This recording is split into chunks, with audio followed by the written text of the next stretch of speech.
2024, una mirada a la situación de derechos humanos en El Salvador.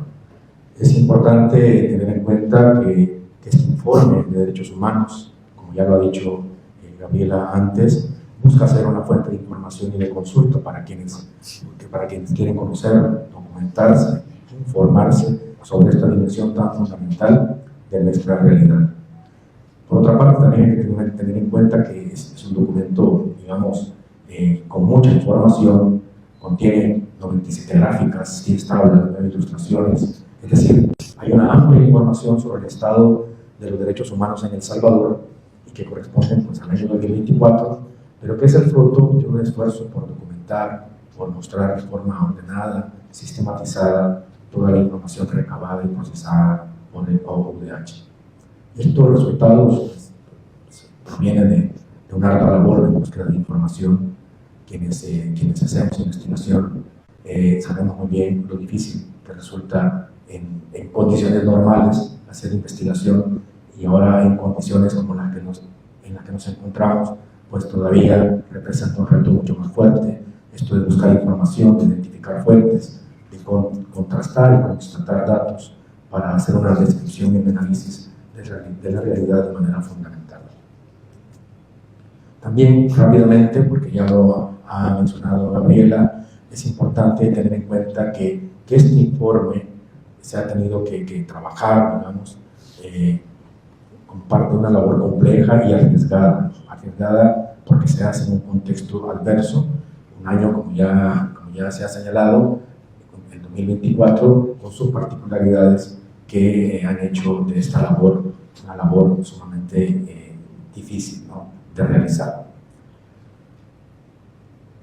Desde el punto de vista metodológico, podríamos decir que este informe pues, combina datos cuantitativos y cualitativos, aporta gráficos, tablas e imágenes, con esa intención, con la intención de mostrar cómo se ha venido comportando la realidad, observando pues, los derechos humanos desde distintos ángulos y aristas, de tal forma que este documento sirva como esa fuente y recurso de información.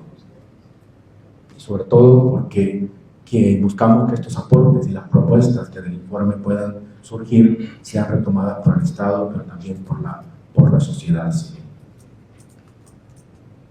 El informe está estructurado tomando como base los 5 derechos a los que se ha dado seguimiento de forma sistemática, y de cada uno de estos derechos se despliega información y datos que nos revelan de alguna manera una sociedad que continúa siendo dañada en todas sus dimensiones y que se va agudizando una tendencia sociopolítica cada vez más autoritaria, rígida y deshumanizante. La exposición que voy a hacer está dividida en esas partes. Primero presentaré algunos datos del derecho a la vida, luego del derecho a la libertad personal, luego paso al derecho a la integridad, derecho al acceso a la justicia, derecho a la libertad de expresión, y luego señalaré algunas de las conclusiones a las que hemos llegado con este informe. Como lo habrán ya visto, pues es un informe bastante grande, digamos, amplio. Es difícil hacer una síntesis tomando todos los datos del informe. Entonces ahora lo que hemos hecho es seleccionar algunos de estos datos, pero ustedes podrán verlo con más detalle, con más profundidad y con más amplitud cuando tengan el informe en sus manos. Comienzo por el derecho a la vida, uno de los derechos más afectados en el año por las distintas formas de violencia que se mantienen activas en nuestro país. Observamos una tendencia a invisibilizar o minimizar estos problemas con un discurso que quiere mostrar a un país ejemplar en términos de políticas de seguridad y de recuperación de espacios y territorios, mientras prevalece la intransigencia y se guarda silencio o se muestra indiferencia ante las víctimas del actual régimen. Este dato para nosotros es sumamente relevante porque El Salvador se quiere mostrar como uno de esos países más seguros en el mundo, ¿ya? Pero los datos hacen cuestionable, digamos, este discurso, porque vemos que la violencia sigue siendo una forma dominante para resolver diferencias y conflictos en nuestra sociedad.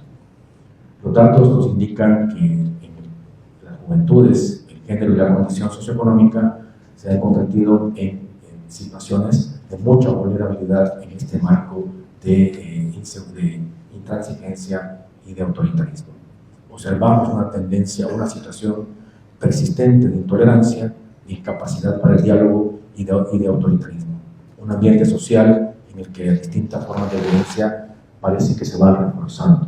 Y eso es un dato sumamente preocupante para toda la sociedad. En el caso nuestro, una sociedad que lleva muchos años padeciendo este tipo de problemas. Como datos, como decía, algunos datos que hemos retomado de este derecho, pero hay muchos más datos en el documento que ustedes podrán ver. Vemos el gráfico de las muertes violentas y tasas de homicidios por año entre 2020 y 2024.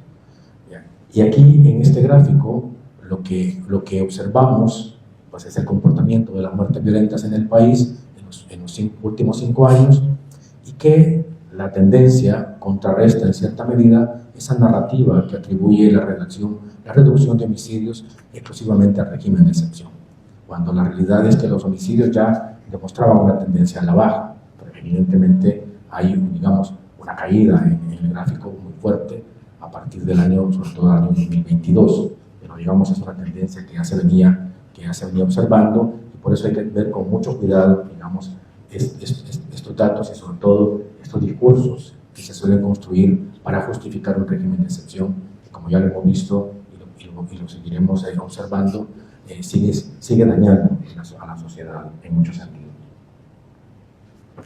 Este otro gráfico, el gráfico de las personas fallecidas en centros penitenciarios y bartolinas policiales durante el régimen de excepción entre el 2022 y el 2024, ya lo que nos muestra es un consolidado de todas las personas que han muerto bajo custodia del Estado en 3 años de vigencia del régimen de excepción. En 2024 estas muertes fueron tantas como los homicidios que reportó oficialmente la Fiscalía General de la República.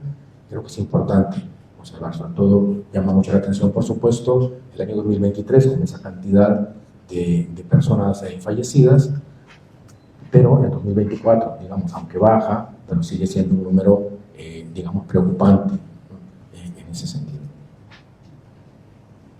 Luego, sobre el derecho a la libertad personal, hay que destacar, digamos, en este derecho que hay desapariciones forzadas, hay detenciones arbitrarias, hay restricciones a la libertad personal y condiciones carcelarias degradantes. Todo ello muestra de una sociedad que ha dejado de apostar por una gobernabilidad democrática.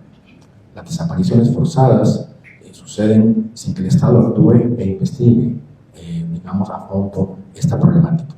Una problemática que efectivamente, evidentemente, afecta a la sociedad civil, y pareciera no preocupar tanto al gobierno ni incomodar intereses empresariales prevalecientes. Sobre todo lo decimos ante esa indiferencia que vemos ante esta problemática que se ha venido señalando desde antes. Sobre las detenciones arbitrarias, que son dominantes en el régimen de excepción, ¿ya? Hay violaciones al debido proceso que afectan principalmente a las juventudes y a sus familiares. Y esto tiene un efecto muy grave desde nuestro punto de vista, porque está imposibilitando proyectos de vida de estas personas que se están viendo afectadas en el régimen. Ya esto lo señalábamos el año pasado, al final, en nuestro informe sobre proyectos, sobre vidas interrumpidas, que el Observatorio presentó en el mes de noviembre, y que es importante tenerlo en cuenta, porque no solo se trata de ver estadísticas, sino de observar ya el efecto sobre la vida de las personas.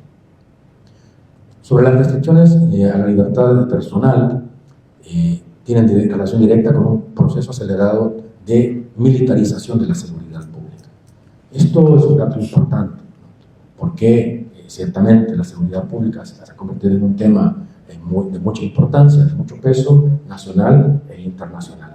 Pero hay que notar que en esto hay un proceso de militarización que lo afirmamos a partir de la asignación presupuestaria para defensa. Cuando observamos el presupuesto general de la Nación, cuánto de este presupuesto se asigna a defensa, y también lo podemos ver en el número de miembros de la Fuerza Armada que participan en temas de seguridad pública.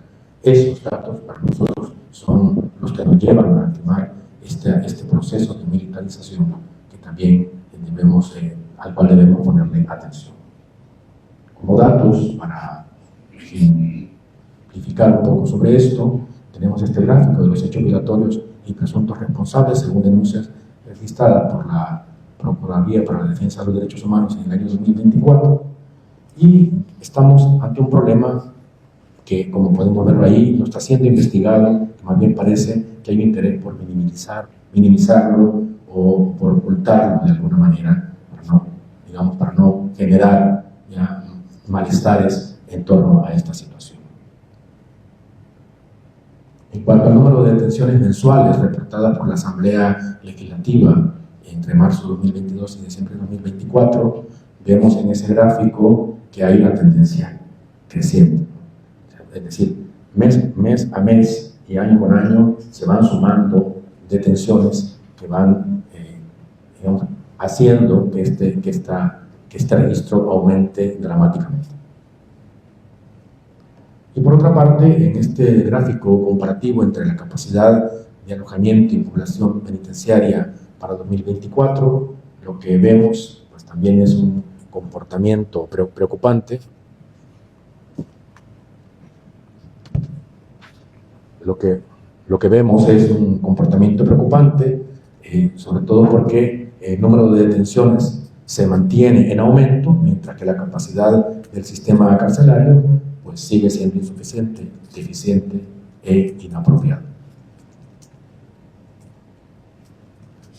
En cuanto al derecho a la integridad, que es el siguiente derecho que voy a exponer, la dignidad e integridad humana se están viendo afectadas con un deterioro que se profundiza a medida que se prolonga el régimen de excepción. Hay un uso excesivo y desproporcionado de la fuerza letal por parte de las fuerzas gubernamentales, pero con esto también hay, digamos, acciones de humillación y de miedo como mecanismos de control y de dominación que prevalecen bajo un esquema que discrimina y que desconoce los derechos fundamentales de las personas, lo cual les lleva o les coloca en una situación de vulnerabilidad y desprotección. Pero sobre todo nos llama mucho la atención que estos efectos, que en general, digamos, se pueden señalar a todas las personas, pero se concentran principalmente en mujeres, niñez y población LGBTIQ+. Uno de los efectos más sobresalientes en este derecho a la integridad es el derecho del desplazamiento forzado. El desplazamiento forzado interno con consecuencias y marcas que son imborrables en las familias que lo sufren, porque no solamente se trata de que las personas cambian de un lugar a otro su domicilio, sino que con esto también cambia profundamente sus dinámicas de vida, sus proyectos de vida que están asociados, digamos, al lugar en el que habitan o han habitado por mucho tiempo. Y por otra parte, también la estigmatización que está asociada con esta situación. Y el siguiente aspecto es el de la violencia sexual, que es una realidad que está dejando heridas profundas en la sociedad y se agrava más al no contarse con programas y acciones gubernamentales que prevengan y atiendan sus efectos. Las víctimas cargan con los costos sociales y económicos de esta situación sin encontrar formas de reparación psicosocial y humanitaria que les puedan ayudar a hacer frente a toda esta problemática. Igual, con datos con los que queremos como identificar un poco esta situación, vemos este gráfico de hechos violatorios del derecho a la integridad personal perpetrados por agentes de la PNC y de la Fuerza Armada, de acuerdo con denuncias reportadas por la Procuraduría para la Defensa de los Derechos Humanos. Y podemos ver entonces ahí esa tendencia también en los distintos, digamos, acciones que se han registrado en nuestro informe. Por otra parte, en el gráfico de género y rango etario de las víctimas de desplazamiento forzado interno reportadas por la Procuraduría para la Defensa de los Derechos Humanos en ese periodo de enero a septiembre de 2024, también podemos ver el comportamiento, ¿ya? Cómo cambia de acuerdo a la edad, pero también cómo cambia también de acuerdo al género de las personas. Y en ese sentido hay que decir que las distintas formas en que se violan los derechos a la integridad y los efectos